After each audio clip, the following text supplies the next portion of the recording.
women who drink, nuns, premature ejaculation, breastfeeding, and farts. This is PTR Radio.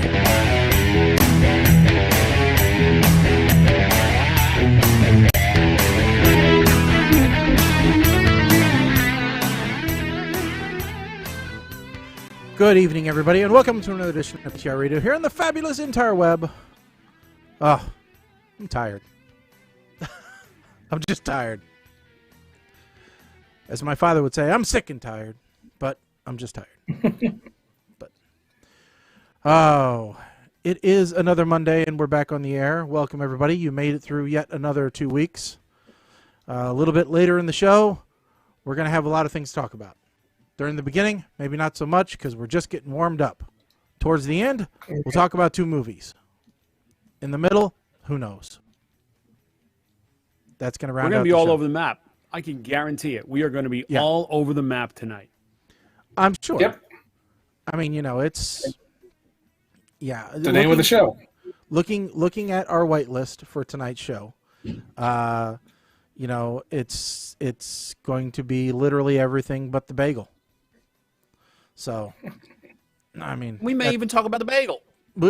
Oh God, my wife. You know what she was upset that we could. The biggest thing she was upset that we couldn't come out to New Jersey and visit you, Mike, this year was that I wasn't going to be able to bring her back bagels. She didn't care about anything else. She didn't really care that you know the trip wasn't going to happen. But what she cared about was I wasn't going to be able to bring her back bagels. Hold on, because what the hell just happened? I don't know. I may be able to hook you up here. I have to check this out because I started following a place that's a couple of towns down from me on Instagram, and I swore that they posted something up the other day that they ship. And if they do, I'm going to share this link with you because these folks are goddamn mad scientist geniuses when it comes to bagels. Oh, okay. Where the hell? All right, let's just try this. Well, since you talked about mad food scientists, I know what we're going to start off with tonight. And it's just going to make you mad. It's always good to start off the show by making Mike mad. Go ahead. I got plenty of alcohol right over here off screen. Go right ahead. Yep. We'll talk about this, and then we'll make us a drink. So, Mike, this is one that you actually brought up. Now, it wasn't that long ago that it was Halloween. And everybody knows some of the best candy comes out at Halloween. I think if you really want to pull a trick on somebody, you get some of this for next Halloween. Vegan Kit Kats. I will fight every single one of you people. You know. There is no reason. Listen, if you choose to be vegan, if you choose to be non-meat, non-dairy, then you forfeit the right to have anything resembling candy bars. Go eat your carob. Go eat your coconut, whatever. You can't have Kit Kats. Quit kowtowing to the damn vegans. Okay, so I don't know what makes up a wafer. All right, I have no idea what wafer is made of. But chocolate is just, I mean, cacao is a bean, right? Yeah. It's yeah. I mean, so what is in a Kit Kat that isn't vegan? You can't have milk chocolate. Okay, so if they made dark chocolate Kit Kats, they could eat them? Didn't they do dark chocolate Kit Kats? Dark chocolate Kit Kats. So aren't dark chocolate Kit Kats vegan? The cream between the wafers is not vegan. So now you got to make that with like oat milk, which, by the way, you can't just squeeze oats and call it milk. All right? It's oat juice. It's oat water. You know. Oat juice, yes. Juice, yes. Oat juice, not oat milk, not almond milk. If you press it to make it, it is juice, just like you would with an orange. That's right. Juice. Very good. There is no like that. oat teat, so there can't be oat milk. We know this. Oats do not have mammary glands. They have feelings. Go ahead, let that sink in for a little bit, vegans. Now what are you going to eat? Grass has feelings. When you mow the lawn, what you hear is the sound of millions of tiny screams of terror. So this show vehemently not behind vegan Kit Kats. You can't take a good thing and make it vegan. Yeah. Well, see, okay, so Kit Kats already were vegetarian. Vegetarian. Yeah. Right. So they were almost vegan. Basically, all they did was replace the milk in the milk chocolate. I think that's all they did. But what's the point? Just eat dark chocolate. Don't you know that cows' udders would just explode if you didn't milk them? We're really doing them a favor. Let me. I bet none of these vegans have ever known a pregnant lady, one who recently gave birth. They hurt. You got to milk them. Oh, okay. I was wondering where the hell you were going with this, but yeah, because my mind was going a different direction with the cows, about how they're responsible for 60% of the greenhouse gases related to global warnings. Well, yeah, but you're not getting milk out of their farts. But we should eat them. Yeah. We were eating a steak the other night, and my wife says, I almost feel bad about eating the steak because the cow had to die. I said, I don't feel bad at all. It fulfilled its purpose. It tastes good. What else does a cow have to do? I'm fighting global warming. So, yeah. There is nothing better. A cow's ultimate goal is to be tasty. That's what its goal in life is. If it had a yearbook, it would write, it would want to be voted tastiest cow. So, that's fair. Yeah. In that yearbook, biggest rump would be a compliment. Being called a heifer in a cow yearbook, that's something to look forward to. Not so much in a human one, but anyway. All right. It is. Okay, so just before we go jump off this, so I was just reading something more on this. So the vegan Kit Kat is apparently not coming to the U.S. Thank goodness. We can stop something coming into the U.S. So I would say it's less about catering to vegans and more about catering to some other countries where the cow is sacred. I mean, what'd you say? I was going to say, if you say sacred. Britain, I'm going to say, well, to hell with it. I don't give a damn. British don't deserve Kit Kats either. I think it's more about, say India and Israel. It's some places where milk itself does have some issues. Just not from a. But then why didn't they make it with goat milk? They have plenty of goats. Goat milk is the same problem. No, it's not. Cows are sacred in India. Goats are not. No. Yeah, but vegan is vegan. Israel, there's a whole issue with milk and meat and not being able to put the two together. Anyway, just saying, it makes. I think it has more to do. It has more than just catering to vegans. It's just it makes it easier for them to get to some other countries. Okay. Otherwise, it would be in the U.S., but it isn't, or at least in California. If you say so. All right, I think it's probably. If it was in the U.S., I'd call it silly, but I think it's silly regardless. But that's beside the point. Yes, I agree. It is silly regardless. All right, so just an FYI, this bagel place, this is not cheap, but because I just did the math. Unless it's free shipping, which I doubt it is. Are they a Prime vendor, Blake? Are they a Prime? It's like Amazon Prime bagels. No, I sent you the link, right? Yeah. And they're normal bagels. Okay, so the Bagel Nook is the place, and I saw that they have a store, but no, their store is all the Bagel Nook merchandise, not food. Yep.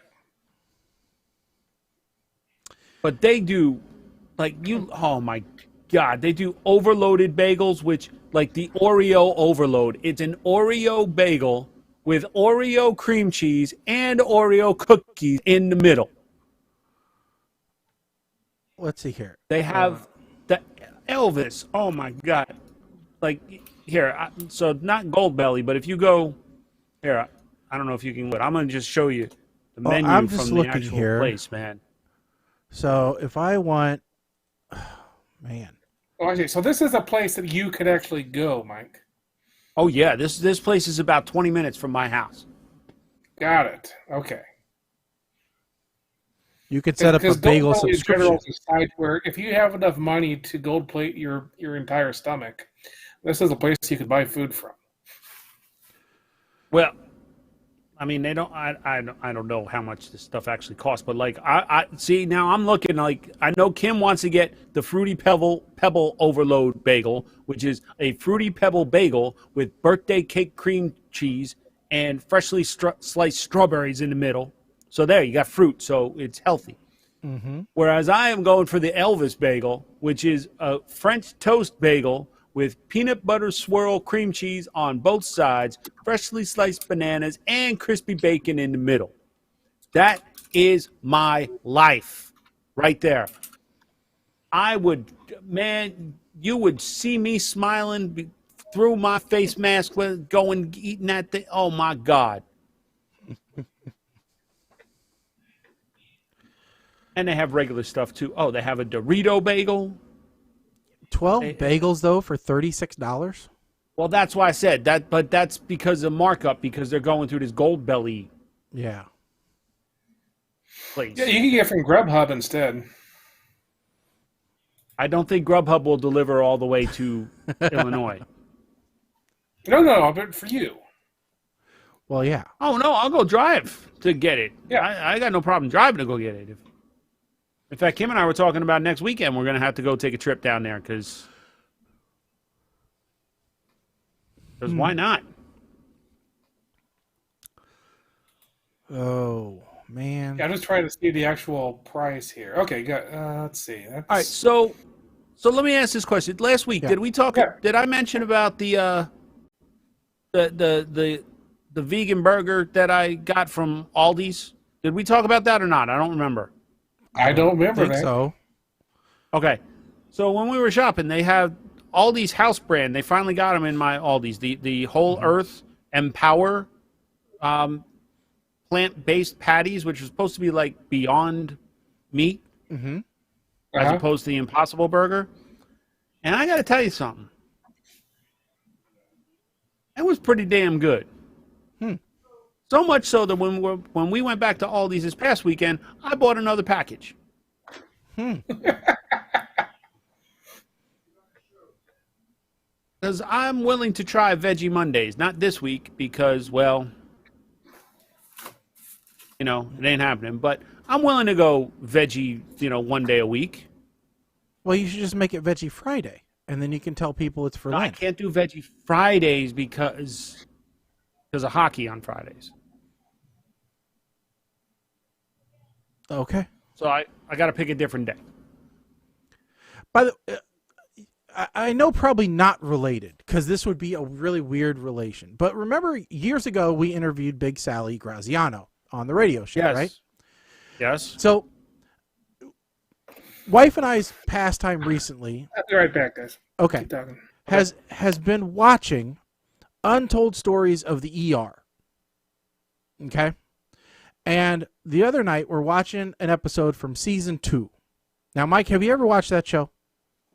I think I have. Okay. So it's basically cops, but for the ER. Okay? So you see weird stuff happen, but these are all true stories. Well, honest to God, one of the stories we watched was cops brought in a man in wrestling tights and a spandex shirt who they said was raving down the median of a highway, flexing his muscles, and this guy is big. Evidently, he is an ex-wrestler. His name is Tony Graziano, or Same last name, right? And he's an ex-wrestler, and he had gotten a hold of some substances, and they had not reacted well. Okay, so let me just back up a second, and I'm going to make assumptions here without knowing for sure. I can tell you one that was not based on Big Sal. I wasn't. But I know. The fact that it's Tony Graziano. Yeah, I think so. So Graziano, we know, was Sal's stage name, his last name. Yeah. But one of the other members of the Full-Blooded Italians was Tony Mamaluke. And I ain't heard nothing about him in a while. So it's possible they just didn't get that creative. Yeah, I'm trying to find it of the ER season 2 wrestler. Trying to find it. Is it nothing's working? There it is. Yes, retired pro wrestler is brought in an incoherent and combative state. That was It was a great episode because at one point he rips out his IV, he rips off the blood pressure cup, he jumps up on top of the check-in desk and goes, "I am a god! You will kneel before me." It was so funny. Okay.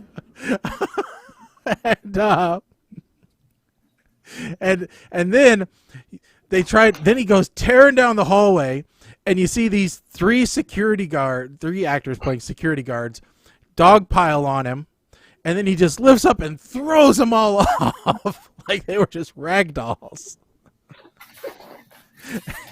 And, okay. It was just hilarious. It was just great. So it was a really, really good episode to watch. And then they have actually had a lot of quite a few wrestlers, because they had another wrestler come in who couldn't stop throwing up, who was part of a threesome tag team group. Turns out he had swallowed a one hitter, and it was stuck in his esophagus. Okay. Yep. So it's a fun show to watch if you don't mind a little bit of blood and gore, but just about everybody lives, so it's okay. Well, that's a good thing. Yeah. The only people that have died have been gangbangers. What show was this? Untold Stories of the ER. It was TLC, and so you can actually find it on Discovery Plus if you have that. Yes, it's amazing the weird stuff you can find on Disney Plus. Yes. There's all kinds of crap out there. There was, so talking about Discovery Plus, like Kim was even asking me about it, because she said, man, people are going insane about this, how all of the shows are only on Discovery Plus now. And I said, yeah, we talked about that. Thanks for listening. I know she tunes in sometimes, but not. Yeah. Not always for the whole show. Like once we go off on a tangent that she don't give a damn about, she tunes out. I get it.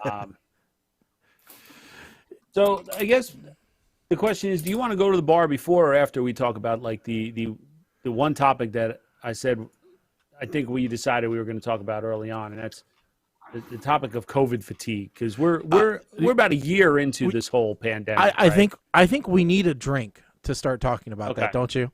All right, let's go. I would agree. Let's go to the bar.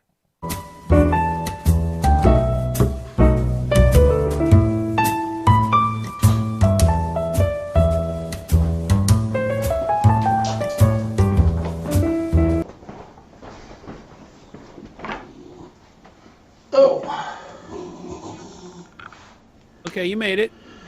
Okay, you made it. Yep. Sure did. Oh, and it's loud.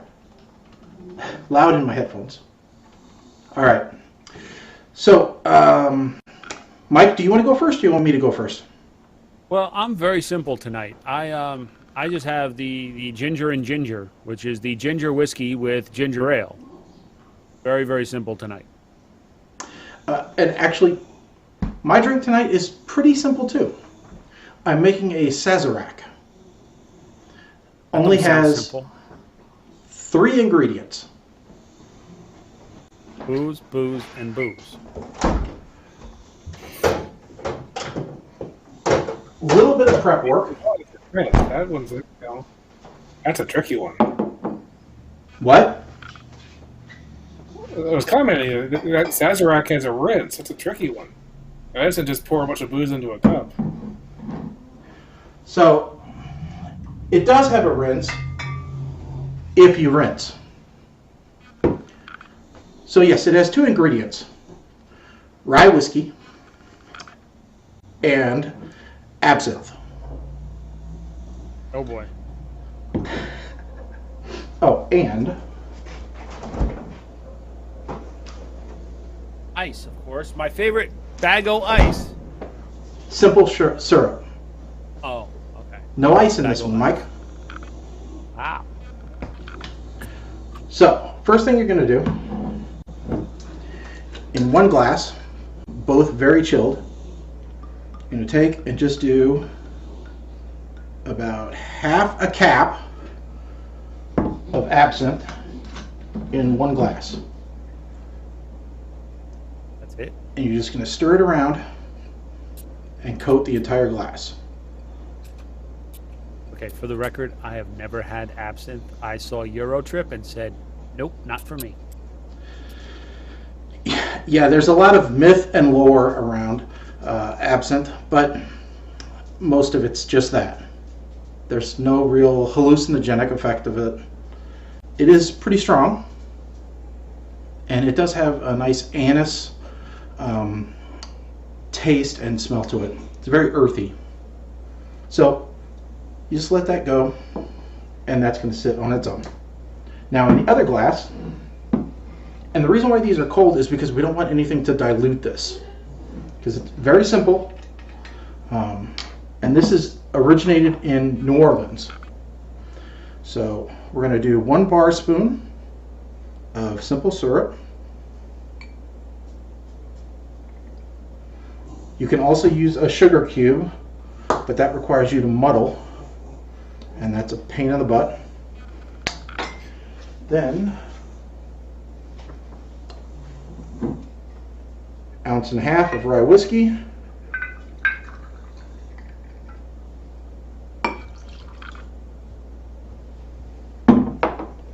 Stir to combine.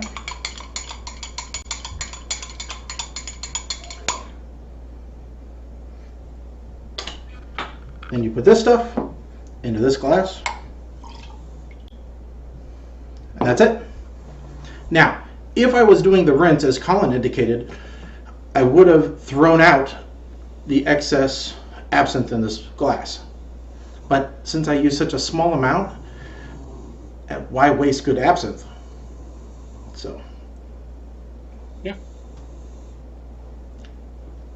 One there you go. of my favorite bars I've ever been to. I think you went with a Shaggy to that bar. They actually put the absinthe into the with a eyedropper to get just the right amount. Yeah, it doesn't take much because all you're doing is coating the glass all the way around. Because it's really that vapor that you're getting when you're drinking it. So you're getting just as much off of the sides as you are in the actual cocktail. But this is a really traditional Sazerac. If you wanted to go a step further, you could take some lemon zest, express it in the drink, and then rub the rim. But Okay. I didn't go out and get any new lemons. So this is what I got. But if you don't like rye whiskey, I was amazed at how much the sugar changes the taste. But a little bit of simple syrup really goes a long way. Alright. So, pretty easy to do. And yeah, so if you want to play around with absinthe, this is one of the first starter cocktails for it. Interesting. But yeah, and it is 65% alcohol by volume. So it's not something you would drink by itself. There's you. So now let's go ahead and head back to the studio.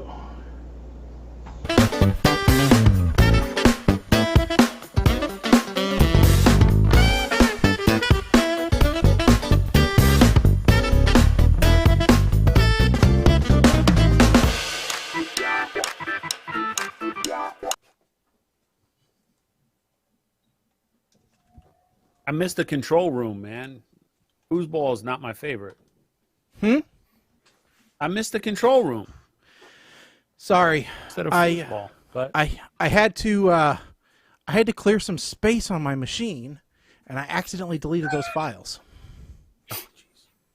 But that's okay. I'm not going to have that problem soon, because we've all had to find things to do, right? Getting to the topic we were going to talk about here, COVID fatigue. Everybody has had to find or, get into their hobbies, right? So, like, I got into doing cocktails.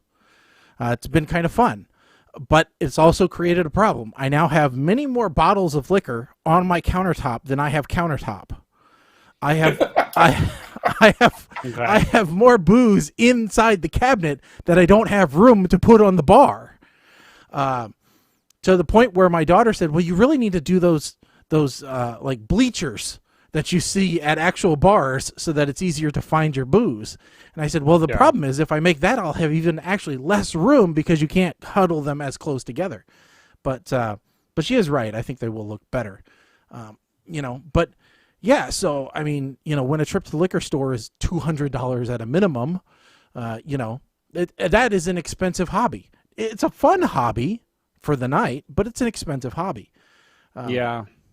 We've also gotten into home renovations around here and doing a lot of them, but that's an expensive hobby and not necessarily always something you can do by yourself. Sometimes that hobby is just writing a check, but but you do hit a point where you hit that wall going, "Oh, I'm tired.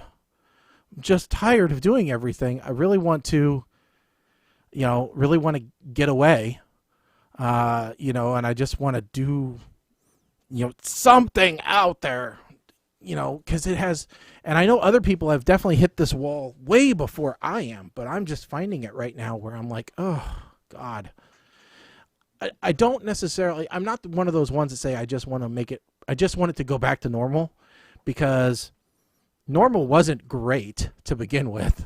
So, I don't want that, but I would like a little bit more opportunity to get a few other things, open and would like a return to a few other things. Yeah. I am finally getting back to Disney, at least for a weekend next month. Yeah. This has been the longest stretch that Colin has been away from his, vacation home since I don't know when. I don't know, honestly, how they've dealt without him being around to constantly tell them how to do their job. I mean, how does that place even operate when you're not there? I don't know. I mean, your patronage is the whole reason why the airline industry is failing right now. You're not keeping them up, yourself with your 24-hour flight, to Disney, your round trip where you don't even bother packing a bag because it's 24 hours total time. Yep. That was a good day. That was the day Colin got accused of being a terrorist, because they're like, "What do you mean you're going round trip you're going to Disney and you don't have any luggage?" Well, no, we had luggage. We stayed there for a night, so we had some luggage, but they were mostly backpacks because we were flying. They were all backpacks. We were flying Frontier. They were full of so Play-Doh. we didn't want to pay for luggage, so it was all carry-ons. Well, not even carry-on. Personal items. It was all personal items. That's it. Yes, it was just a bunch of knitting needles and utility knives and some Play-Doh and some shoes with some matchsticks sticking out of them. That's all it was. Sure, sir. Sure. Yeah. Security. Yeah. Mike? That was also one of the wettest days I've ever had in my life. It was like a monsoon in the Magic Kingdom that day. So Mike, well, that's the big gamble. Yeah, that's the big gamble when you travel like that, because Florida weather can change at the drop of a dime. So if you time it, it's completely luck of the draw. You can't be looking at forecasts. It's just. Yep. I mean, so Shaggy, I'm kind of with you. I don't know. I don't necessarily. I hate the phrase "new normal." I absolutely despise that phrase. But I would like to see more things start to open up. I think that's starting to happen here in Jersey. More opportunity to go do different things that you used to do and feel comfortable doing it. That's the thing. Yeah. So Kim got her first dose of a vaccine. She's getting her second dose on St. Patrick's Day, actually. I have not gotten scheduled for mine. I'm hearing, based off of the guidelines, that Murphy's going to open it back up, or I'm going to be eligible by the end of the month. And at that point, I think the Johnson & Johnson single shot vaccine is going to be prevalent here in Jersey, since J&J is based here. Mm-hmm.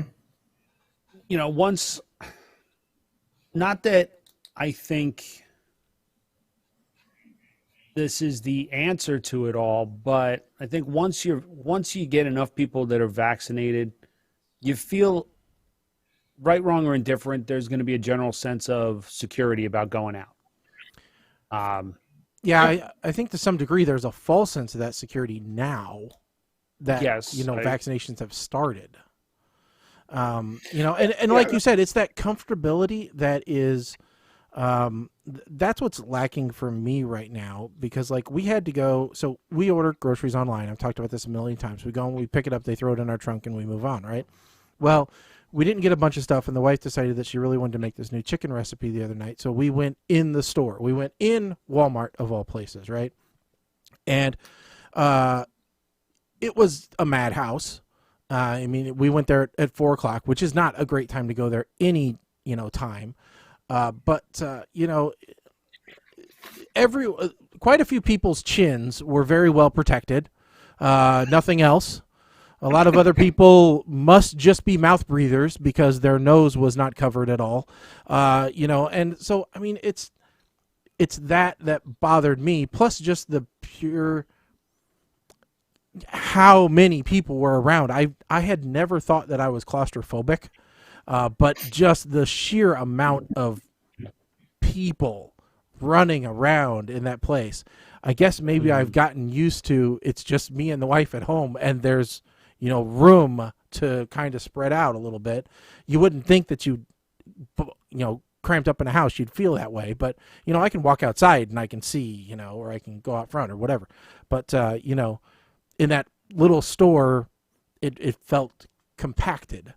And, definitely didn't feel like everybody was taking things seriously. And that honestly irked me a bit.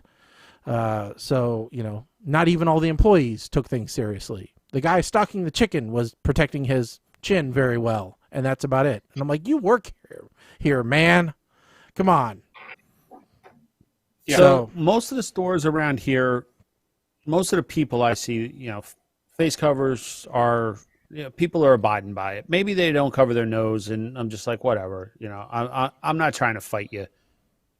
I'm covered up. That's fine. So there have been a couple of places I've gone where nobody's wearing them,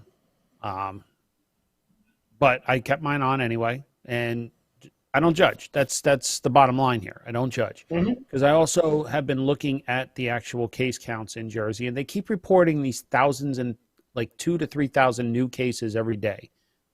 But what they're not telling you is anywhere from 40 to as high as 55% of that number were tests that were performed more than 8 days ago. Yeah. And yeah, there definitely is a CDC time lag. guidance. Yeah. So the CDC guidance is those cases, some of them have been even more than 30 days that they're mining for new cases.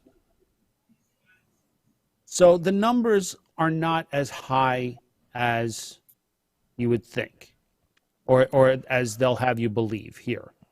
Yeah, see, our case count has been trending downward. You know, and you know, is that because people started to take it seriously? Is that because of precautions that were put in place? You can't necessarily point to any one thing in particular. You know, there's probably a combination of a lot of things, but you know, I know that as a state organization, we are, and this isn't anything behind the scenes or anything, but we are repositioning the news cycle to go more towards vaccination numbers going up than case numbers going down. You know, we are shifting the news cycle as to what to concentrate on, whether it's vaccinations or tests, right?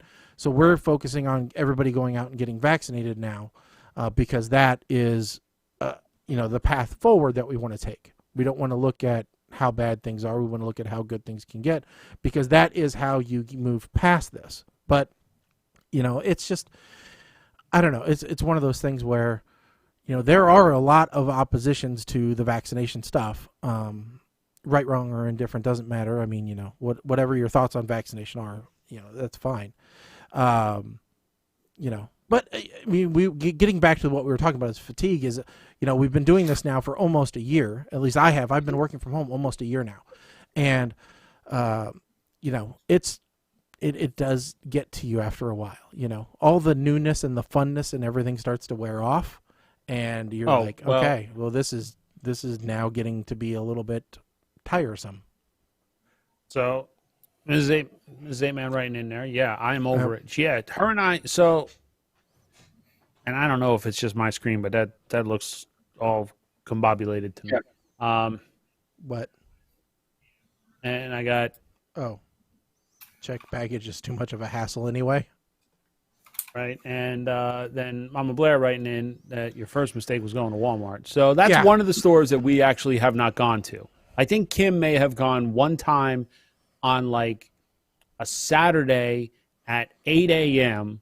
in bad weather. So the store was actually pretty empty. Have I been in? Yeah, I've been in Walmart too. You just got to mind be aware of your surroundings. That's pretty much it.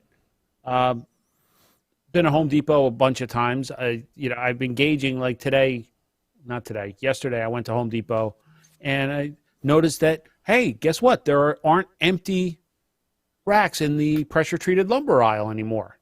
They're not as full as they always were, but they have boards in every single one of the racks. That's a good sign. I just happened to look today. Fence panels are back in stock. So maybe I will be able to do the fence once the new people move in next door, because guess what? The house is under contract. We saw them over there with the inspector yesterday, and so you didn't get those Halloween decorations up as fast as you wanted to. No, but I'm hopeful. I'm being optimistic about that. We'll talk about that at a future date. Mm-hmm. You know, my thing is like even like going out with friends. You know, like meeting up, calling up and say, hey, you want to go meet at the bar? You know, Saturday night we went to, remember the restaurant that we went to, the local bar, right? We went there Saturday night for dinner with a friend of ours. And the room that we ate in, I think there was normally 8 tables. They had 4 tables. So, yeah, capacity's limited. They're spacing their seating, but that's kind of what they got to do right now. Once it starts warming up, they'll go back and they'll have the improvised outdoor area set up again. So that's a good thing. Yeah. But it's just like there's things that you want to do that you just can't do. And well, it's like we we got a birthday coming up for, our oldest grandson's going to turn 21. My wife really wanted to have a birthday party for him. And I'm like, she's like, well, do you think I should do this? Or what do you think they'd think of this? And I'm like, I don't know that any of those is a good idea. Why don't we just have him over for dinner? And she goes, well, that's really not what I want to do. I'm like, well, I'm leveraging what you want to do against what you're going to feel comfortable doing. And so I'm trying to just be the voice of reason so that you're not driving yourself nuts. And it's not, what she wants to do is have everybody over and have a normal birthday party like always. Well, but that will drive her nuts in a different way. So, And it's not warm enough that you could do something outside. Right. Like I have some friends that when they were comfortable having people over as long as it was in the backyard, not in the house. So once the weather started getting bad, nobody coming over. Now we've had a few people over, nothing major. But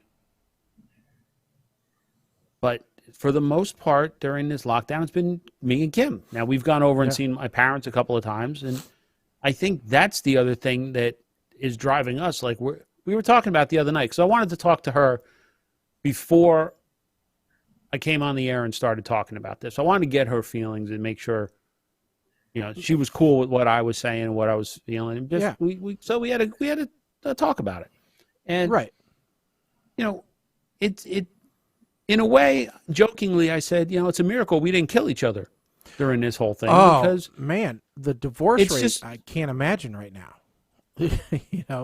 Well, listen, we never got to that point. There have been a couple of times where we were just like, oh, God. Things were on edge, but I get it. Kim, I'll tell you something. Honestly, if Kim wasn't going out of the house to go to work every day, I think we may have killed each other. If we were around each other 24/7. Oh yeah. That would have been, that could have gotten very crazy. And Colin, now you're at your parents', right? Now, I don't know, is it just you and your parents, or are there others in the house with you? No, just me and my parents. Okay. Now, see, a leading British law firm, Stewards of London, logged a 122% increase in inquiries for divorce between July and October compared with the same period last year. Also, there's an increase in mental health problems linked to the pandemic. We all knew that, which is also playing a role in breakups. Anxiety disorders are, it is even strong couples who weren't facing problems before the pandemic and avoided major shifts in household health or dynamics may be susceptible to breakups during pandemic times, because well-established routines that often comfort, stability, and rhythm are knocked out of whack. All right, so that's another thing that kind of brought the whole COVID fatigue, quarantine ridiculousness to a head with us, was the weather. Because last week we got probably 2 feet of snow. Yeah, maybe you guys more. got killed. We got hammered in February with snow. So you couldn't. Not only could you not go anywhere, you couldn't even go out in the yard. And you were spending so much time. Like Kim was going out there and shoveling paths for the dogs so they could go out. Mm-hmm. I'm clearing the driveway and the sidewalks, plus doing neighbors. And I mean, it's a lot. It got to be a lot. Yeah. And so now you have, I used to joke about it, that seasonal affective disorder, I think that's what it's called, SAD, where in the winter, because there's less daylight and you're not outside as much, people tend to swing more towards the depressed side of the spectrum. For the first time in my life, I felt like we were feeling that, because we couldn't even go drive over and hang out at a friend's, or go out to the bar and hang out with friends, or just us inside. And Yeah. So because you can be outside. Mm-hmm. Yeah, when you feel trapped inside four walls, it just amplifies anything. What would have been a joke isn't taken as a joke. What would have been whatever is exacerbated even worse. Yeah, So- it does definitely wear down on any relationship at all. There's one small incident that comes to mind that I think was kind of at when we were both at our breaking point. I was getting ready to go to hockey on Friday night, and it was freezing, and Kim wanted me to take the garbage out. Well, I went into the back room to put my jacket on before I took the garbage, and I guess there was miscommunication because she thought I was ignoring her and wasn't going to take the garbage at all. But no, I was like, no, I'm just going to go put my coat on because I can't put my coat on while I'm carrying this big thing of garbage. So I want to put my coat on first. That's all. Did the phrase "Don't you walk away from me" come out of her mouth? No, there may have been a couple of F-bombs from both sides at that point, but Yeah. Now, see, and so Mama Blair's bringing up a good point here. And this is, so being an introvert, Yeah. I know a lot of people that kind of joked that they were They were prepping for COVID before it was a thing. Yeah. They were prepping for this for their whole life, but even them, and I'm gonna fathom a guess that this may be the case for you guys as well. Even those introverts, the fact that family couldn't come over and visit and interact the way they normally would, that pushed a lot of people I know over the edge. Yeah.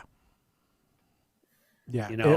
So I don't know if that's the case. And Colin, that's kind of why I asked if it was just, the three of yous. Because I didn't know if your sisters were coming over with the kids or in general. Not to say, so everybody in the family is still very self-contained. So because of that, we've been able to do some limited get-togethers.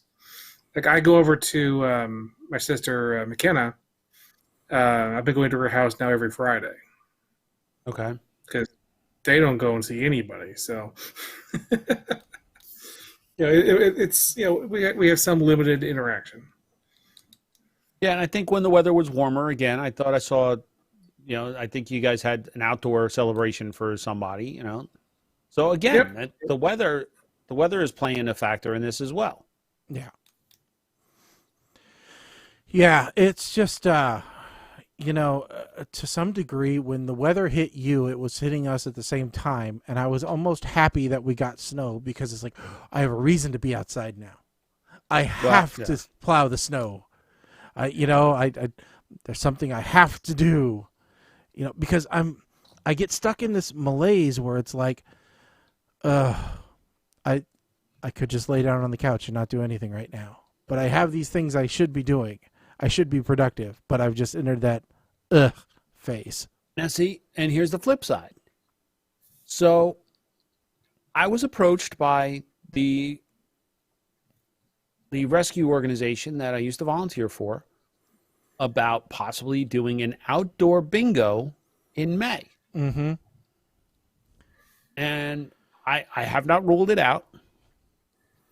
I want to see how they're planning on setting this up and what the game plan is, but I was like, wow, am I even comfortable doing that right now? Well, yeah. Because if you ask me right now, I don't know if I would be comfortable doing it. But come May, and this brings me back to the vaccine, if I'm vaccinated, then I will feel a little more comfortable about doing this, even if, outdoors this way. Because at the very least, I know if I get sick and I'm vaccinated, it shouldn't be as bad. Yeah. Like I could get over it. Yeah. And it's like, I was asked to do a parents' night. Somebody asked if any of us has gotten the vaccine. Colin actually went and got his vaccine, his first dose. We may have talked about that a little bit earlier. And actually, to go on to that for a little bit, Colin had shown us before we went online, because we wouldn't ask him to divulge any personal information, but he showed us his little card that he got. And me being an idiot.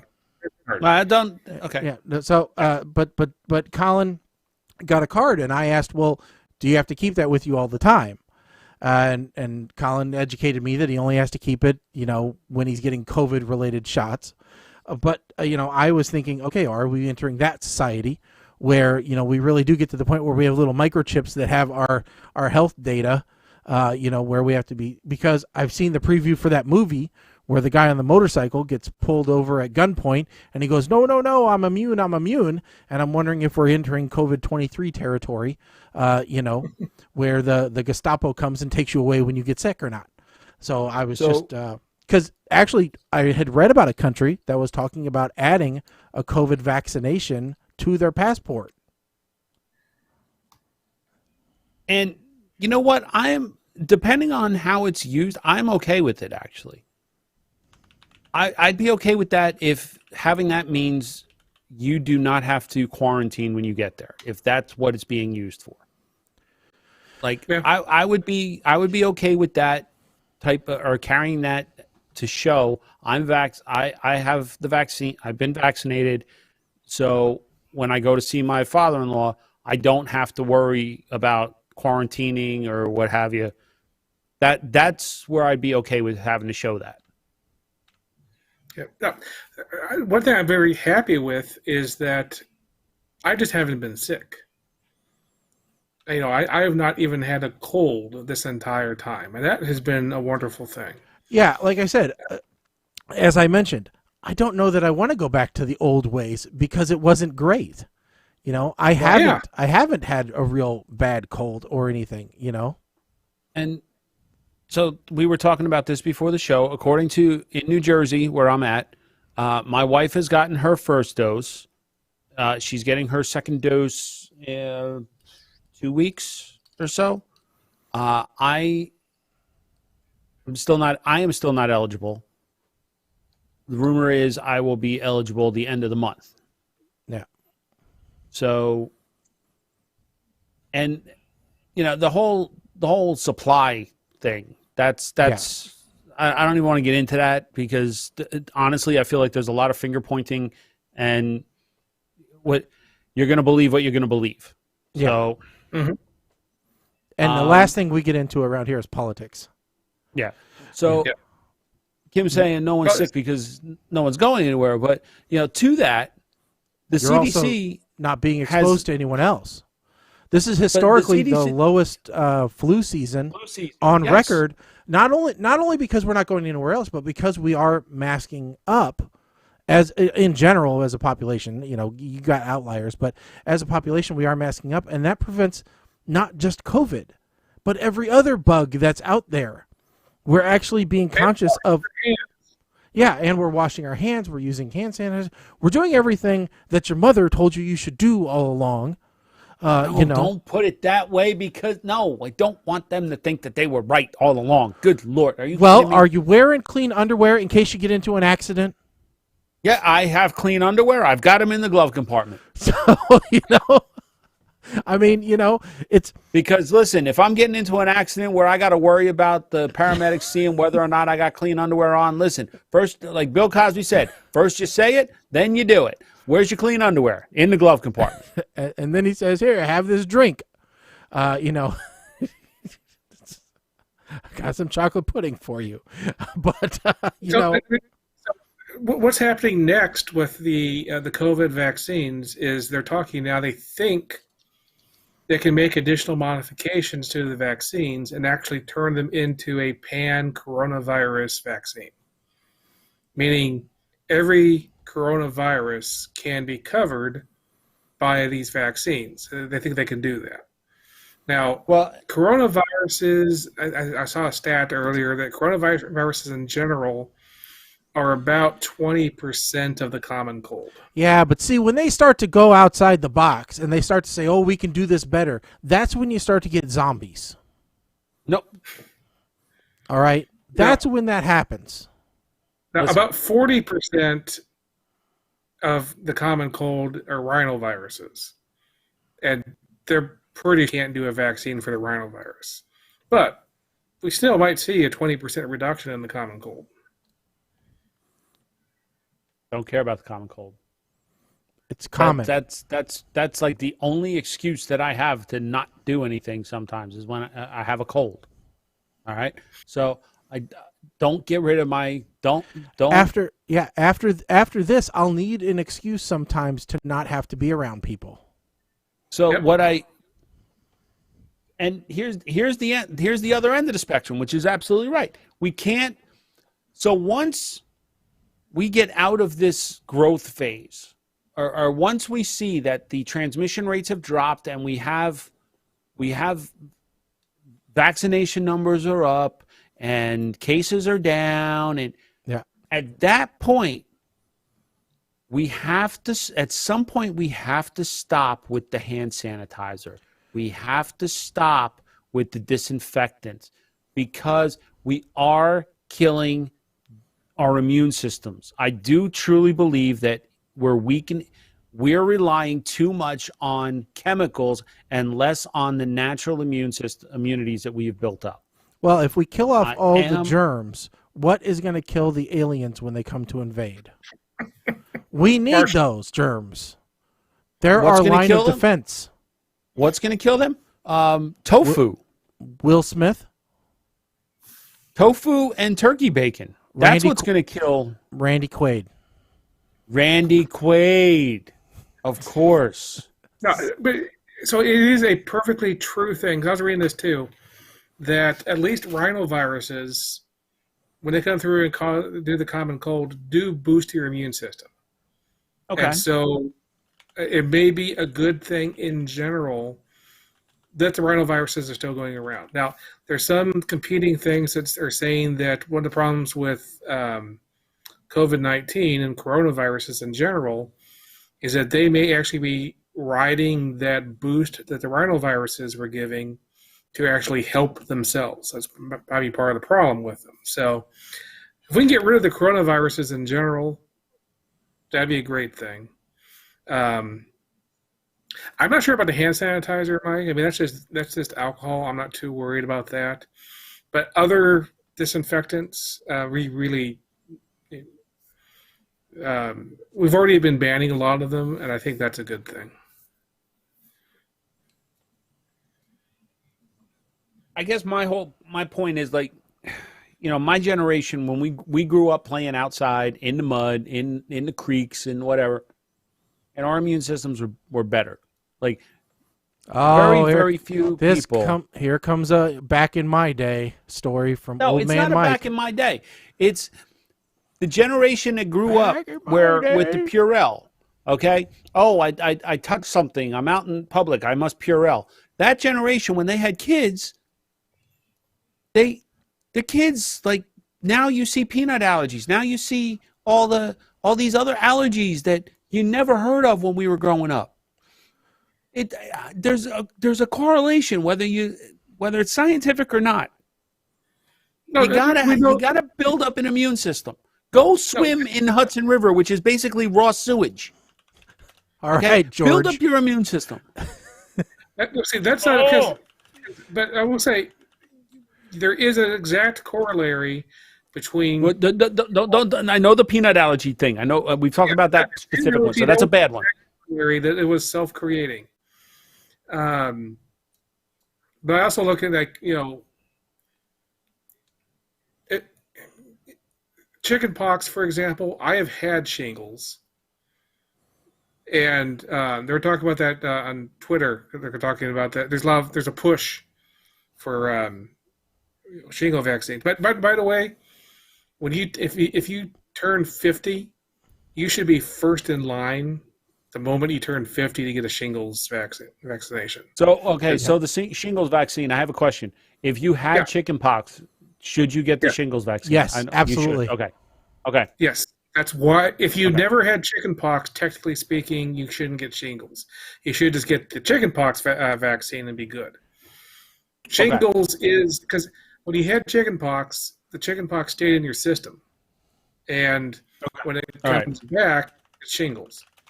Okay. That part I knew. I just didn't. It was okay. I didn't work. Last we talked about the mRNA vaccine, which was the Moderna and the Pfizer, and now we have the J, right? So then we have the Johnson & Johnson vaccine, which is an adenovirus, which is a different mechanism. And this is where we were talking.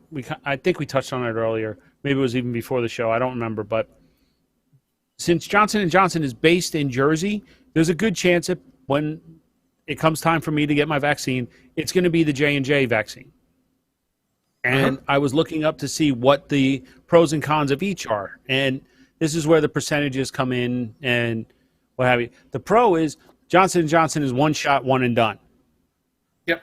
Con is it's less effective, but you still won't die. So you might get symptoms, but you're not going to die. Mm-hmm. However, the Johnson & Johnson vaccine was also being tested further into the COVID, than the other ones were. So there's some question of, do those percentages, are they actually different, or if it's just because it was at a different time? There was more COVID around, so it made it look worse than it really was. Well, yes, and the other question was because it was in development later, it might be more effective against some of the new variants that are showing up that may have been around before we really actually recognize them. So, yeah, there's pros and cons to each. So, and I don't think you're going to get a choice of which vaccine you get.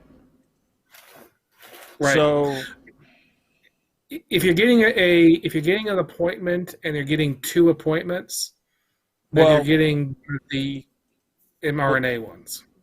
But the New Jersey, the way the system is set up, you only make your first appointment, and then your second appointment will be automatically scheduled after you get your first appointment, and basically it filters through that, yes, this person was here, they did get their first dose on this date, because Kim left and did not have a second appointment in hand from her first. Mm-hmm. And she got an email about 4 days later saying, this is when your second dose will be administered, this time, same place. So you don't make both appointments at the same right away, so you don't know. You make that first appointment. So I could go make that first appointment. I could show up and it could be a J&J. You don't know if you're getting Moderna, Pfizer, J&J. You don't know. So you don't really have a choice. But the flip side is you're getting vaccinated. So get vaccinated.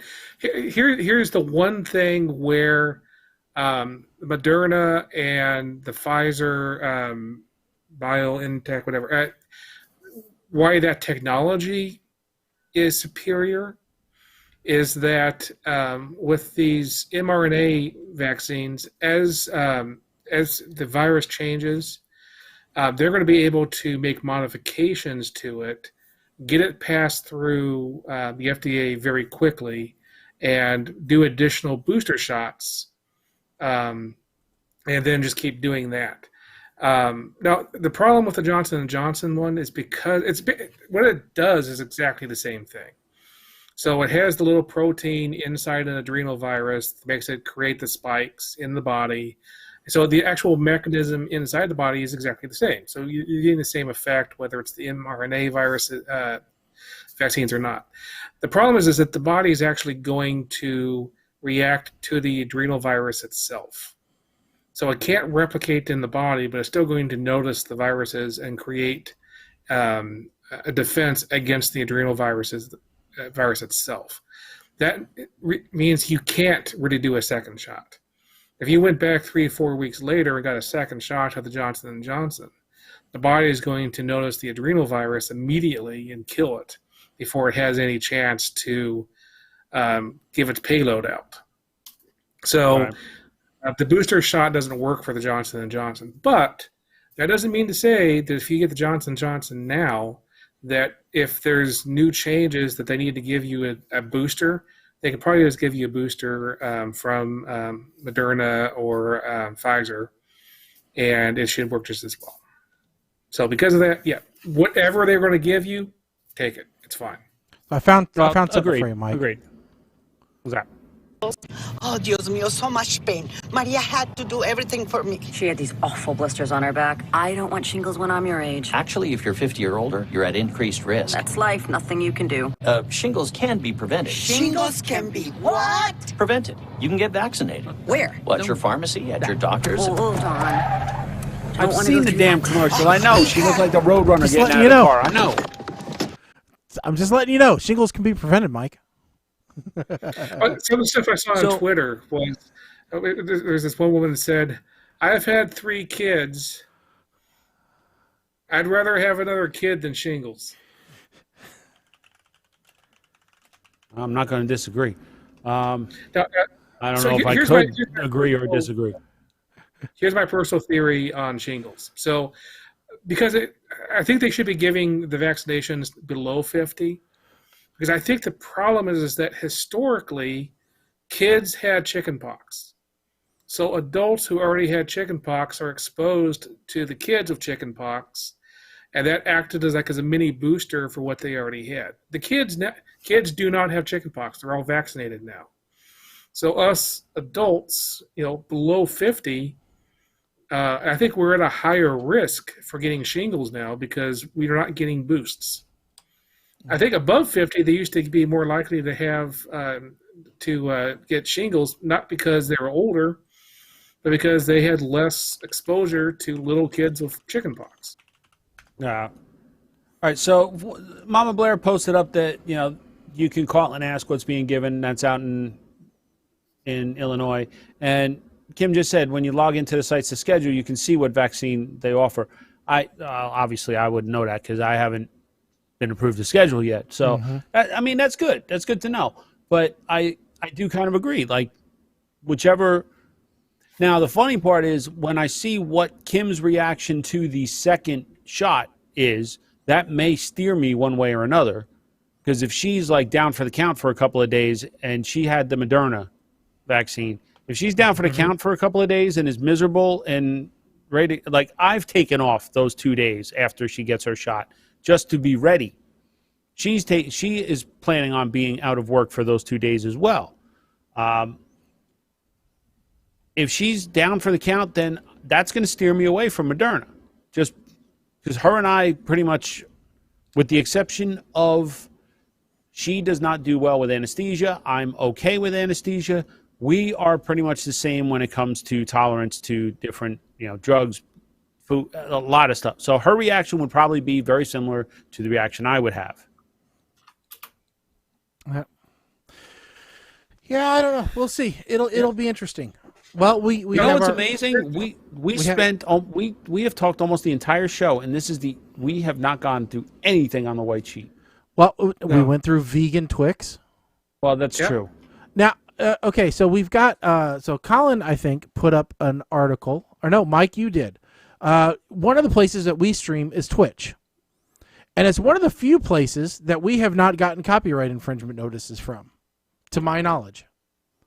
We seem to get it from everywhere else, but luckily, thank goodness, we are not the only ones that are dogged by copyright notices.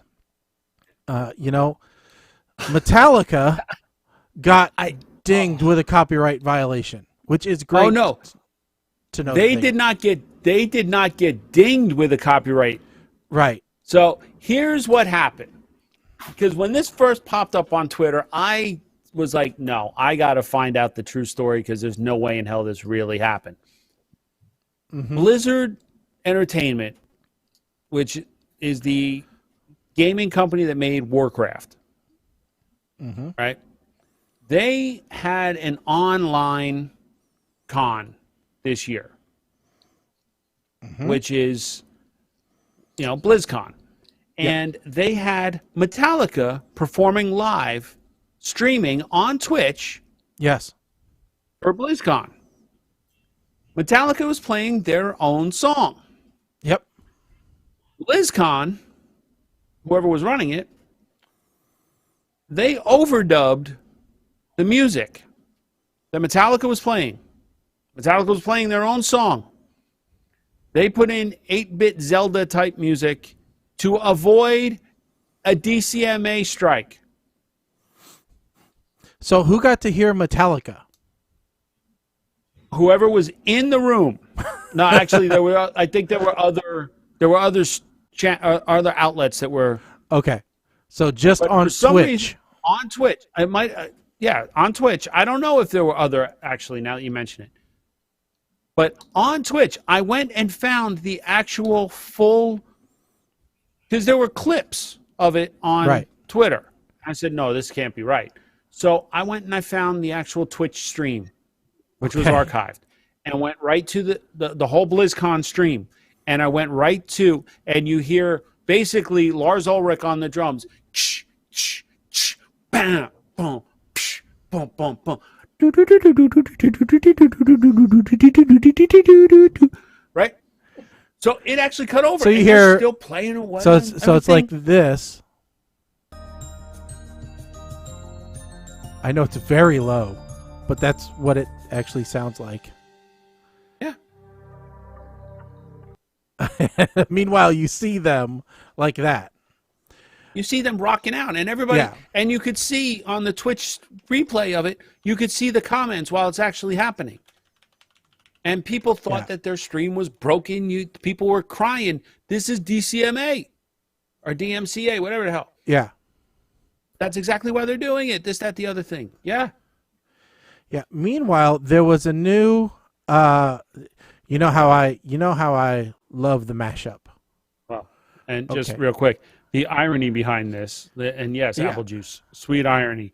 Yes. The irony is that Metallica is pretty much the impetus behind DMCA because of their whole thing with Napster. Right? Yes. So this won't make its way onto Facebook, and who knows whether it will make its way onto YouTube. But I found this mashup, which I really love because I actually like both these bands. And I don't know if you've ever heard this or not, Mike, but it is Huey Lewis and the News. We will just link it on the Facebook page.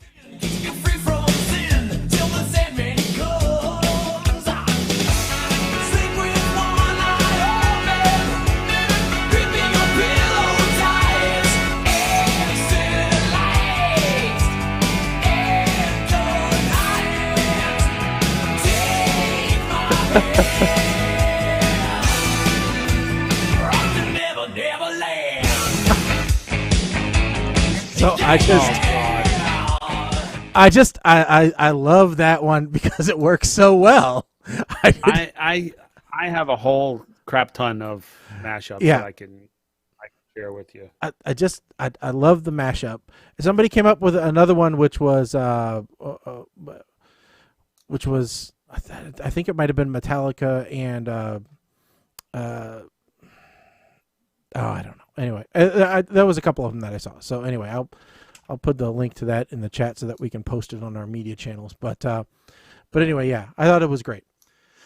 So let's see here. We got just enough time for probably one more article here before we get into our double feature movie review. For those of you that aren't familiar, we do 2 movie reviews every episode. So what do we want to talk about? Laser beams from space, Fry's Electronics, Colin's new living situation, or a short supply of monkeys, or Catholic school problems. Or how about SpaceX and Starlink? Yeah, we can talk about that. Sure. So there was a whole. Oh, here. Okay, Fry's. Yeah. Do you have access to our damn whitelist? Who are you? So Because that was actually one of the topics in our whitelist here. Yeah. So Fry's Electronics. Honestly, the only time I've ever seen one is when I went on vacation. But it's kind of an eccentric computer geek store. They've got interesting buildings kind of around the country, and it's shutting its doors. They are filing for bankruptcy for good. So the interesting part about this was the article that I posted up from The Verge cited a YouTube video from Bitwit, which was actually the first Bitwit video I ever watched. The next thing I know, every freaking YouTube recommendation was, "Hey, watch Bitwit." No, I hate Bitwit. Leave me alone. Yeah. So one of the things, he went to a Fry's and found the shelves empty. This was about a year ago. And somebody mentioned in that video that all of the stock was pulled to send to the Las Vegas store because CES was happening, and just in case a reporter went to the Fry's store out there, they wanted them to see full shelves. This way, the headline from CES wasn't "Fry's is in trouble." And so the only, and this is sad because that was one of the places, like along with CompUSA. I'm trying to, like, Radio Shack was another one for a little while, but there were only a handful of places where you could go to really get like actual PC components. Yeah. And now the only place is Best Buy, for God's sakes. And it's not really most components. Micro Center, if you're close enough to one, if there is one close. But I think there's only 14 across the entire U.S. and Canada. 25. And granted, okay. Granted, you can do a lot of stuff online, but if something breaks and you need it like now, like I had that happen where I needed a hard drive, and the only place, or was it a hard drive? No, a DVD drive. And the only place around me at the time that I could get it was freaking Staples. And I paid an arm and a leg. Yeah. Because that wasn't one of their, that's not what they're in business for. Yeah. I mean, now we know because of the rise in online purchases, the brick and mortar stores do have issues, right? It's difficult for them with their overhead to offer things at the same price and to offer the varied selections just simply because it is difficult. But, it's sometimes, you need to have those brick and mortars because it is important. I mean, it's just, it's an important thing to have. That was another theme. That was another theme, that Fry's had terrible customer service. And some people were saying that that's because the company was in such trouble that they just hired anybody that would come to work. That's who, you were a good employee if you came to work. That's it. What was Circuit City was the other one that you used to be able to get. Yep. Get parts from. I mean, Electronics Boutique, which then became part of Newegg around here. I mean, that was another store. There were a lot of stores, even some independents where you pay a little more, but you could get the stuff. Yeah, I mean, we used to have one here. We used to have one here. What was it, like PC Geek or something? I don't remember what it was, but it was over there by Computer Geek. Yeah, and it was Computer Deli. Yeah, Computer Deli. I even remember Nate saying that, like, you got the Computer Deli, and I was like, what? You go in, get a hard drive and a sub? What? But that's a great idea. That's like Leroy's barbecue and foot massage. But it was like you walk in and there's just it's just pegboard, and you need a SATA cable, there it is. You need a VGA cable, 20 foot, it's right there on the rack. It's like you need this thing and you need it now, and they just happen to have it. And so you're paying double what you would have online, but who cares? I need this now, you know. But yeah, you get, and I mean, they had two around here. They had one in Springfield and one in Bloomington. So you thought, oh, well, they must be doing good. And they made custom PCs and stuff like that too. But you know, you couldn't afford to have one made there because they went balls to the walls with everything, and you know, you just didn't need that at the time. But so one of the things with Fry's, like I had never been to one, but supposedly every store was like a different theme park, right? So they had all of these ridiculous theatrics around. Yeah, just looking at the Twitter feed off of the Verge article, and one's got a spacecraft, the other one's got a nautical theme, one's got like a gear workshop theme, one's a pyramid. You know, they're all over the place as far as look and feel. So the one thing that they pointed out was a lot of those locations, Fry's actually not only owns the building, but they own the land. So there is a good chance that they'll come out of this not losing money. Of course, they're going to be gone, but yeah, like I remember, who was it? Was it Tiger Direct that had stores and then they just went online? I think Newegg too. That was Egghead Software, maybe? Was that Geeks what they started? And then Geeks used to do that. Then they went to online only, and it was. Yep. I mean, it's a shame when it happens. I mean, we know it's eventually going to happen, but it's just it's kind of a shame. Yeah. Now, Mike, just so you know, if you didn't know already, there is a Micro Center that you could easily get to.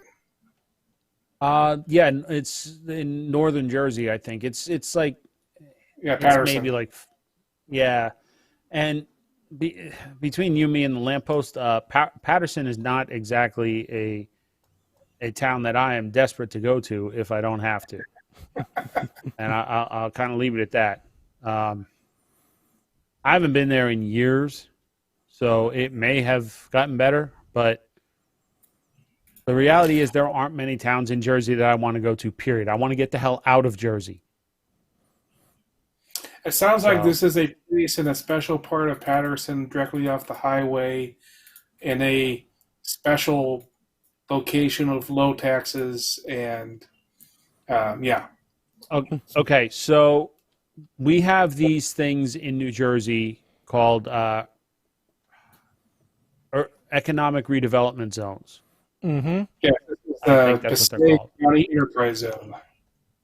Okay, and basically any business in those areas, you pay half the sales tax you would anywhere else, which is great because there's a PC Richards in one not too far from here where you can go and buy your appliances or even mattresses now, I think. We got our garage fridge from there as a scratch and dent for half the price of what we would have paid in the store for like a no-name model.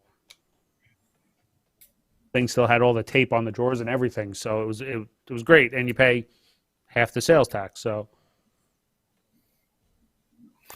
yep. All right. There's a benefit to going there, but I wouldn't. Unless I absolutely had to. We have a similar thing here in our town, except that they put places there and made the sales taxes much higher than normal. See if that makes any sense. That's okay. All right. Before we get into let's handle one more story here before we get into our movie review, because I know one of them is going to be a very short review. I do want to talk about this. So we'll just quick. Do we want to talk about the Catholic school or the RV? Pick one, Mike. RV for next time. That might be a little Oh wait, what? Okay. The Catholic school. Catholic school. All right. So, because this is somewhat open and shut, right? So there's a story going around. 3 kids were kicked out of a Catholic school after a Sacramento mom's racy online pics surfaced. Now that's a mistitle. The mom was on OnlyFans, and some other parents raised up to the Sacramento Sacred Heart Parish School that she was doing nude photo layouts on OnlyFans. And the school deemed that that did not fit along with their teaching and morals handbook guidance, so that her kids were no longer allowed to be in Catholic school. Now, we're not arguing that that the school has a right to do that. Obviously, they signed an ethics clause, and the school can do whatever they want. It's a private school, right? What I found interesting was, one, that the parents that reported her didn't get anything done to them, which they never do. All right, so it's less interesting and more just, hypocritical, because you had to have been looking for her naked to be able to report her naked. So this is true. And then also, if you actually read the article, it's an interesting article, because what they're talking about here is the husband and wife had been married, she said, for I think 20 years, and they started to kind of get themselves into a rut in their relationship, especially in the bedroom. And so she started wearing sexy clothes for her husband, then they started taking a few shots for themselves, and then she wanted to feel better about herself, so she decided that she would post some online and see if anyone else found her desirable, and that fed into a thing. And she ended up making over $100,000 a month doing this. Now, she wasn't sleeping with anyone else other than her husband. She was just posting racy photos online, and I'm not going to judge her one way or the other for it. It's up to her and her husband to deem what they want to do, and who they want to show information to. I found it, the way that she spoke about it, it seemed very empowering for her. All right. I'm not going to say it would be empowering to everybody. Maybe not everybody would want their bits out there on the internet for folks to see. But in this case, people were paying to see them. So, they obviously wanted to. And at $100,000 a month, I think they can probably pick a school that they want to send the kids to. So I think they're doing just fine. She went on the news and talked about this and was pretty happy with it and was going to continue doing it on. So, that's what I found interesting. So here's my thought. Mm-hmm. She's making $100,000 a month from OnlyFans. Mm-hmm. And yes, there are some porn stars type people that are on OnlyFans. Like there's varying things, like depending on how much you tip is how much they'll do for you on camera. That being said, the fact that she's seems so okay about this, and it's like, our kids are going. How much more is she making now, thanks to the rest of the world knowing? Yeah, wanting to check this out. Right? This was one hell of an advertising piece, because she went global with this story.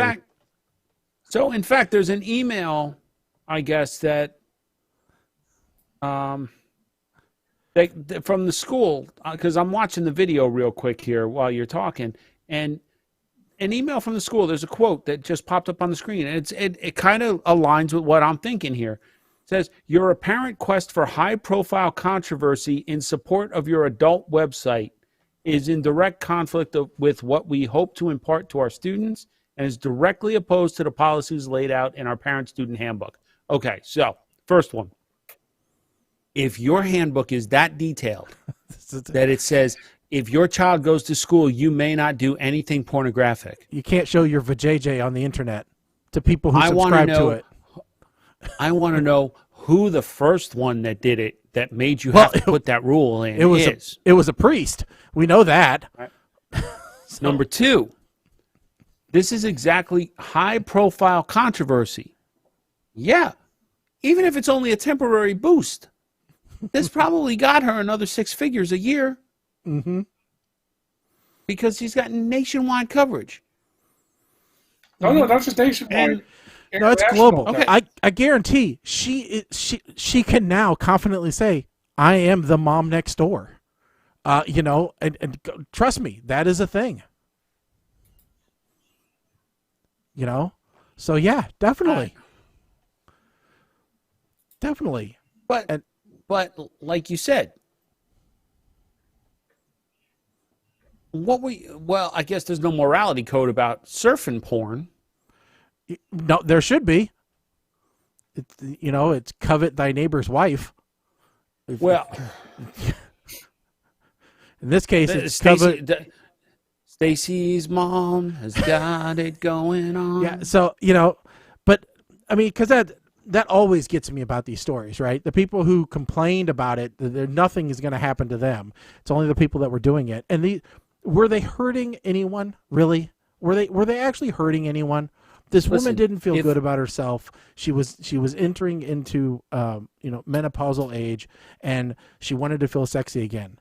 So she got a bunch of strangers on the internet to say, "Hey, I do ya," and it made her feel good. So here's the question: if all she was doing was posing in skimpy outfits and not performing any actual sexual acts on there, that's not really pornographic. Well, so if she was performing anything, it was with her husband. Okay, okay, but still, but the fact if you put that out there, that's still, and it's a members only website, right? So that furthers your point that you found her. You paid to watch her. Somebody paid to see it. Yeah, it's not like you could log on there and see without paying. Yeah. So it's the old adage, like you see the kids making fun of another kid. Oh, look at you wearing those Walmart sneakers, man, shopping at Walmart. Like, I saw you buying them sneakers. Mom made you picking out the cheap ones. What the hell were you doing in Walmart that you saw me there? Yeah. And I guarantee her kids are not buying Walmart sneakers. Not at $100,000 a month coming in extra. I mean, they buying Gucci. Because of the hoochie. Now, when you watch the video, the husband, when they're interviewing him, he has a windbreaker or whatever on. It says Zoom. Zoom. Right? So does he work for Zoom? And is he now in trouble? I don't know. Either that or they got a sponsorship. He said we're gonna be on the TV. We're gonna make some money.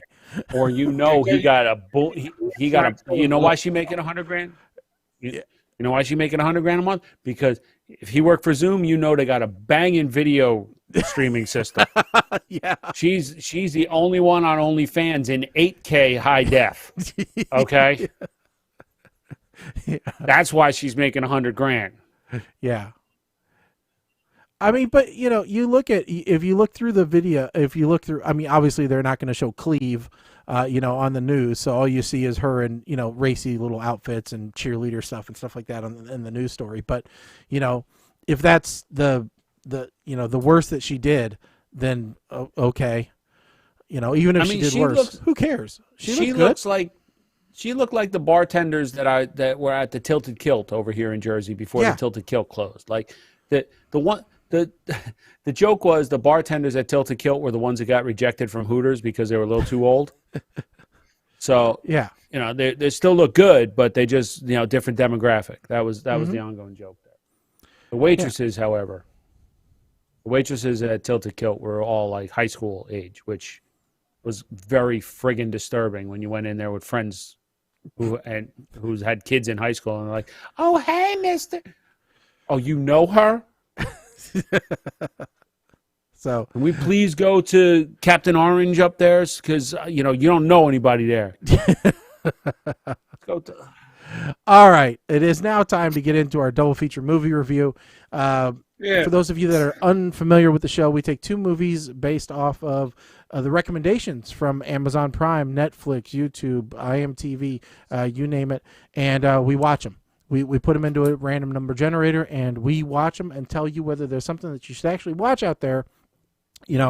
That's a B movie, C movie, D movie, Z movie, and we'll let you know whether it's worth your time and effort. It all started out, I got sick. Because I watched Cowboys versus Aliens, it recommended, hey, you should watch Cowboys versus Dinosaurs. And we thought, well, what would Siskel and Ebert have thought of this movie? And thus, a segment was born on our show. So we will rank the two movies for tonight between Puke and Schnikes. Puke being the worst, Schnikes being the best. And it is a very, very scientific scale that we use. One of these days we will actually publish it, and we will become bigger than Rotten Tomatoes. So, we actually have a domain name that I have bought just for this project, but I have not put it up yet. Did you know that, Mike? I have a name for this. Yes. We have the name, and you're going to love this, streamingdiamonds.com.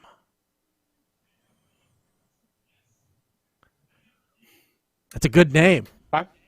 That's a good name. It is a good name. Mm-hmm. Puke to Schneikes wasn't available? I don't know. I'll have to see. If it is, you know who's buying it. The problem is people need to figure out how to spell Schneikes. And there's going to be tons and tons of people who just, Well, we're going to buy every variation. Of Schneikes and putting porn pictures up. So it's streaming diamonds is much safer. Streaming diamonds, yes, like diamonds in the sky. Because Diamond isn't like the most popular stripper name ever next to Cinnamon. Well, we always talk about it that we're looking for the diamonds in the rough. So that's why I thought it was good. Okay, no, that's fine. Because everybody needs Aladdin. Yeah. All right. So the two movies for tonight. One, very hard to find because there's so many of them called this.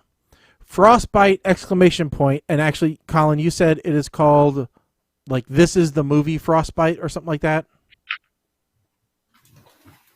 Oh, wait a second. No, it's called Frozen Nuts or something.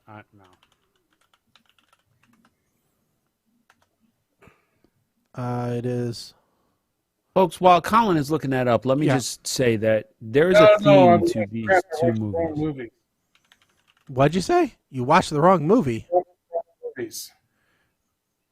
I watched the wrong movies, or you watched the wrong movie? What did you watch? What did you watch? I think I watched the last two movies on the list in general. Oh, no. You didn't go to... I think I was on the wrong sheet. You were... Did you watch a Mario Lopez movie? Yes. He did. He watched the wrong movies. Well, I guess we already know what movies we're watching for next week. That's a hell of a way to sneak this in, you stinky bastard. So we got to watch these movies. Man. What did he do to us, Mike? What did he do? We got to watch the Mario Lopez and Eric Estrada rom-com called Husband for Hire and a vampire rom-com called Vamps. Really? It's bad enough. You know what? No, that's fine. That's fine. You know what? Even though this was unintentional, fine. Colin basically dictated the movies for next week. Shaggy, I know damn well that you picked these movies because there was titties and beer in both of them. So I am picking the movies for 2 weeks from now, and you all you cannot say anything about it. There ain't going to be no damn random number generator. I'm going to go through the list, and I'm going to tell you which two I want to watch, and that's going to be the end of it. Well, okay.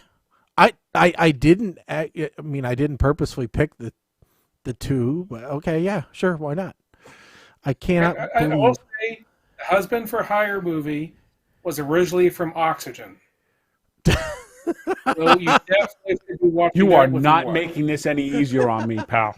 You are not at all. Okay, so Colin. However, I am not going to say a word about Vamps. Okay, so Colin. I will watch these other two movies.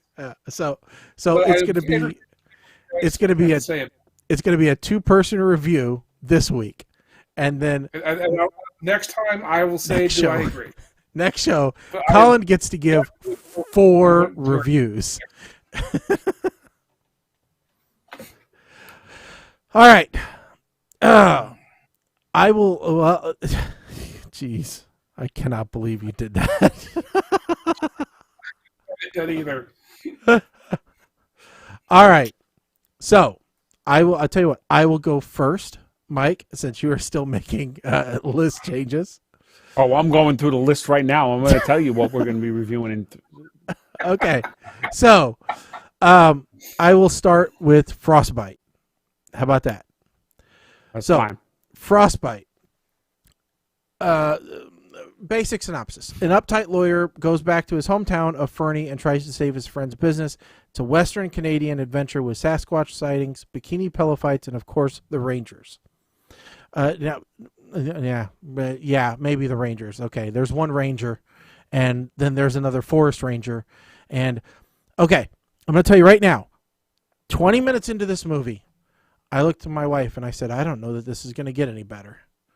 And she looked at me and said, I'm glad you said it first, because I was thinking this is a horrible movie because we watched this together.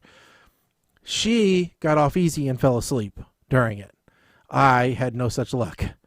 I watched this movie all the way through, and I wish I hadn't. There is not a lot good to this movie. It drags on for a long time. It uses a lot of common tropes. It is disjointed and horrible, and just, I don't know how it got 3.5 stars out of 5. All right, there is no way that this should have gotten that many stars. You know, there's a couple of good jokes here and there. All right, but they are spaced way far apart, and it's just not great. All right, the black guy is the only funny guy in the whole movie. And it's just terrible. So do me a favor, don't watch this Frostbite. Also, the other movie Frostbite that actually has porn actresses in it, all right, that is also another boob comedy, Frostbite. By the way, I watched it as well. Don't watch that one either. It sucks too. So combined, I have yet to find a Frostbite movie that it rates higher than a Verp. I am giving this Frostbite movie a Verp. Mike, so I got a question, because now I'm wondering, did I watch the wrong movie?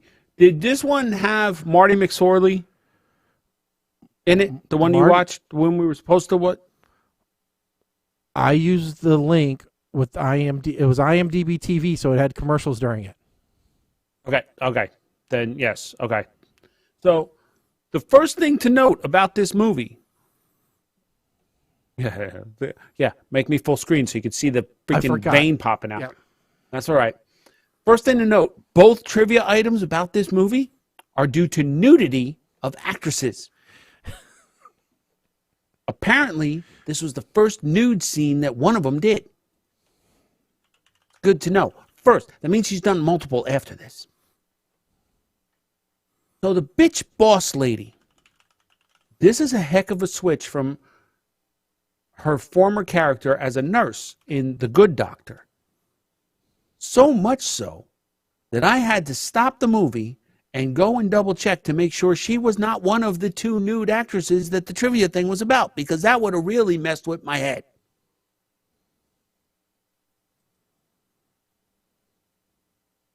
Guys on the plane, I want to know what the hell kind of nipple shoots sideways.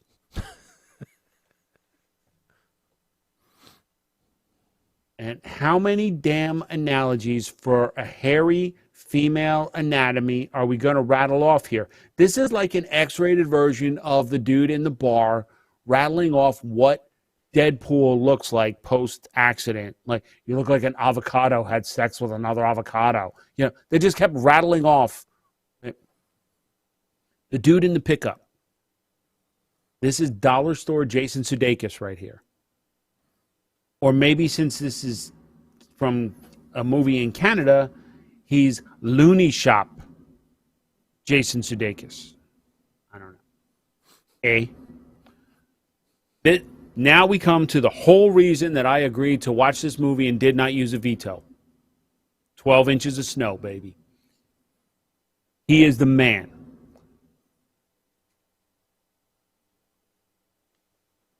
Dude in the hospital is in a COVID tent in Canada eating a bucket of chicken in the hospital.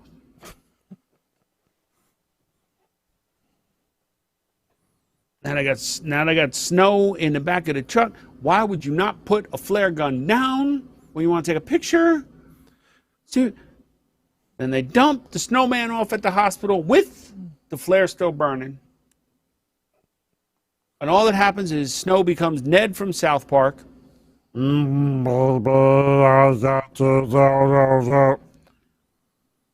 then the boss, look, the movie went off the damn rails. That's all there is to it. We kind of expected that. But then we get the two dumbest things at the very end. First one, former NHL superstar Marty McSorley shooting fake poop to stop the guy from getting away. Shooting it like it's a hockey puck. 2, Snow singing his phenomenal hit Informer with the Informer, you know, so that was story like a blown, I like a brum down. This gets a burp. It would have been a burp, but Snow. This was a classic. Shaggy presents. Oh. Shit. What the hell happened? What happened? Oh, okay. Never mind. Sorry. What did you do? I don't know. I don't know. I didn't do nothing. I hit the button.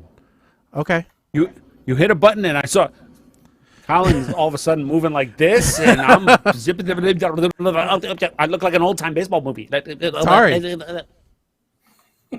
I hit a button to go back to this view. This was basically, I don't know what happened, so it basically was Shaggy presents PTR's up for 76 hours straight. Well, and that's all I have to say about that. So this movie is also called, as Colin said, The Movie Out Here, Frostbite. Colin, you corrected us last show on this. Yes. So why did I not remember that? Anyway, continue. Yes. So I watched The Movie Out Here, Frostbite. I also watched the 2005 movie, Tracy Lords stars in Frostbite. Oh. So basically, you had porn stars in everything you watched. But what I was not able to watch, unfortunately, was the 2013 Frostbite ! Which is Clean Mountain Living Just Got Dirtier Frostbite, which I'm still trying to find somewhere. That way I can say I've watched everything except for the horror Frostbite films. And still trying to find the right one. Or the good one. Okay, now, next up, Last Call. Okay, so let me see if this will work. Okay, Last Call is surprising. All right. Last Call is a 2012, I want to say. Yes, 2012 version of Last Call, because there's a couple movies share the same name. All right. Stars Travis Van Winkle. Also has Christopher Lloyd in it. And not just for a small cameo, but for a decent, cameo. Also, if you're into it, Tara Reid. All right. Less appearance of her. But this seems to be, I don't know if it's pre-crack or post-crack or what it is, but anyway, not on crack Tara Reid, it appears. This would have been like during Sharknado Tara Reid, I think, or pre-Sharknado Tara Reid. Pre-Sharknado Tara Reid. So this is a story of Phil and Danny O'Neill, who are forced to run the family pub after their eccentric uncle, played by Christopher Lloyd, gets arrested. Now the pub has gone into foreclosure along with the house that they live in, so they try to save it. This actually has like a ton of, that guy, like, little cameo things. Clint Howard's in it. David DeLuise is in it. Richard Riley's in it. Tom Arnold's in it. Dave Foley's in it. It's like, oh yeah, that guy. He's always in these little weird movies. And it's like, man, that was more people than I thought. And I do know that guy. It was actually stunningly a pretty funny movie. I mean, there was a lot of stupidity in it, but that's kind of what worked in its favor. I mean, it was really from the same. It was from the same writer who wrote American Pie, Beta House, and The Naked Mile. So if you look at movies that are in that genre, okay, I won't say it's as good as American Pie. Don't get me wrong, but it's easily as good as Beta House and The Naked Mile. All right. So if you like those kind of movies, you will like this movie. This is not a family movie by any stretch of the imagination. If Mike thought that Frostbite had boobage in it, Last Call is like a full-blown, boob comedy. All right. If you yearn for the days of Ski School and Porky's and those, this is your movie. All right. This is your answer. All right. This will work for you. All right. Trust me, it does its job. And it does it pretty well, too. There's a compelling story that goes along. There's character development. There's underage drinking. There's Christopher Lloyd just acting all kooky and weird, but he's not Doc Brown. He's somebody different, which is nice. And there's a lot of drinking because they're Irish, and that's what the Irish do. And so this one I really liked. I am going to give this a smile because that's what it deserves. Actually, I'm going to give this a chuckle, which is up from smile. That's what it deserves, is a good old chuckle. All right, Mike, you're up. You are out your friggin' mind. Good Lord. First of all, Doc Brown is in this movie doing an Irish accent, trying to. Okay, it's downright sad. I mean, why did they? I get why they did it for the story, but you know what? It's painful as hell. It's just like it ranks up there as bad as Kevin Costner's English accent in Robin Hood, Prince of Thieves. The only difference is Christopher Lloyd was a little more consistent. He had a bad accent the entire time he spoke. It didn't just come in and out as he felt like it. Tara Reid shows up before she was a train wreck. So, yeah. And next thing I know, we're in Shaggy territory again with this movie because there's a sex scene and there's a whip and a mask and it turns out she's a dominatrix of some kind and whatever. Just for added effect, we have a DeLuise in the cast. Friggin' fantastic. And he plays a cop. Even better. And as we go on, I'm starting to feel like this is a dollar store version of PCU or somebody saw Clerks and said, you know what, I can do that in a bar because there's no way that they made this movie for more than $19,500. Yeah. It's one night. What could go wrong? Those are famous last words no matter where you are, whether it's a movie or a NASCAR track or a backyard barbecue or whatever. So at this event that they host, they say once you have 3 stamps, you are no longer allowed to get any more drinks or any more shots. What's to keep you from washing your hands? That's stupid. Parents show up. Tara Reid's parents. Awesome sauce right there. Great. So the 2 main dudes are riding BMX bikes and they pull up next to a hot chick in a convertible and they're trying to hit on her and she rolls up the window. Rolling up the window in a convertible while the top is down, that is the ultimate basically just going, don't speak to me. Clint Howard. You know, Shaggy, I'm a little disappointed that you didn't point out that the star power that is Clint Howard was in this. And got to be a main character, not just some dude passing by in a role. Dad shows up and he's angry that there's a lot of people in the bar and he's trying to burn down the newest titty bar in New York. Way to go, Christopher Lloyd. So the jump to conclusions guy from Office Space, who is such a people person, they decide to give him a lap dance, and the guy sends one stripper and his girlfriend. 3 dozen strippers in the bar. He sends his girlfriend to give his friend a lap dance. Ironically, this is one of the biggest flaws I have with this movie.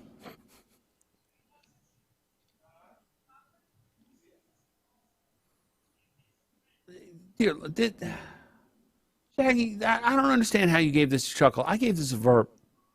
Oh.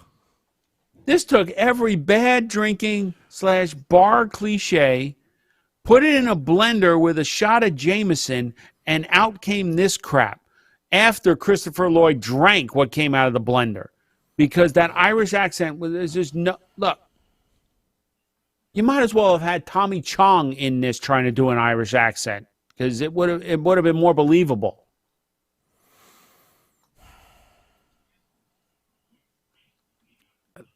I look forward to Colin's review. Colin, are you so pumped up now? No, wait. Let me just. I will take my medicine. I will watch both these movies. Next time,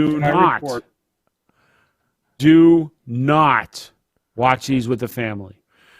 No, you saved me from doing that at least. No, I think that's punishment. Punishment for getting it wrong. These movies we're watching, these 2 movies you 2 need to watch for next time. Shaggy, watch both with your wife. Well, I'm gonna have. Well, they're rom-coms. I'm gonna have. Of course, her, he's gonna. I'm gonna watch Last Call with her. I'm gonna bring that up. I liked it so much. I'm gonna watch it again.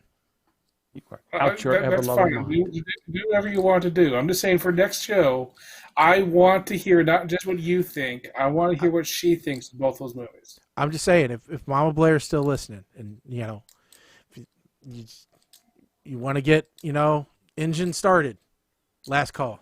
It's just a private screening. That's it. That's all. Send Colin to the movies. That's all you got to do. And okay. Moving on. So we know what our next 2 movies are going to be. And then, Mike, did you say you already determined what the follow-ups were going to be? All right. So I know what one of them is going to be. The other one, I got to see if I can find it somewhere before I say yay or nay. Okay. Because apparently it's not on. Let me see if it's still. No, it's unavailable now. Damn it. All right, so I got one picked out. I'll have another one picked out by the time. Okay.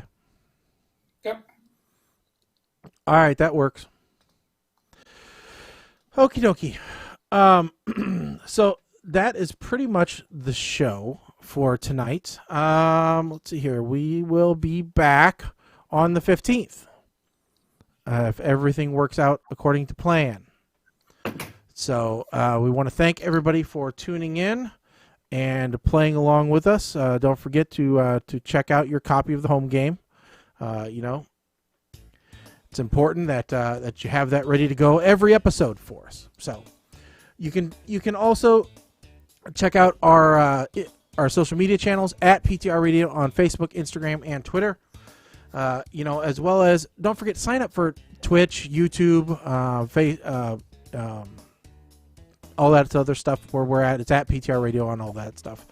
That's got archives of all of our shows so that you can check out the video stream because, why wouldn't you want to look at these 3 handsome mugs while you're listening?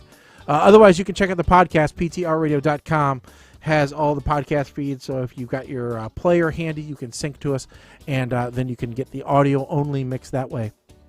Also, lots more information about the show, PTRradio.com. Eventually, that site will get redone as well, and we'll have a new look and feel. And we'll put all of our information regarding our movie reviews up there, too, so that you can see all the previous stuff. And you'll be able to sort and look, and it'll be awesome. One of these days, we'll get all that stuff done when we have time. Because, we're so busy with coronavirus and everything. So there's no real events coming up anytime soon, but we'll let you know when there are, and so that you can come out, get an autograph and whatnot. But until then, just try and stay safe, stay sane, stay healthy, and just be nice to one another and be considerate of those around you. That's really all that you can do right now. And if you do that, then you're one step ahead of some of the other jerks. So Doesn't cost anything to be kind. That's right. So that's all I got. You guys got anything else? I do not. All right, I'm Shaggy. I'm Colin. I'm Mike the Ape Man. Stick a fork in us, folks. We are done. Later.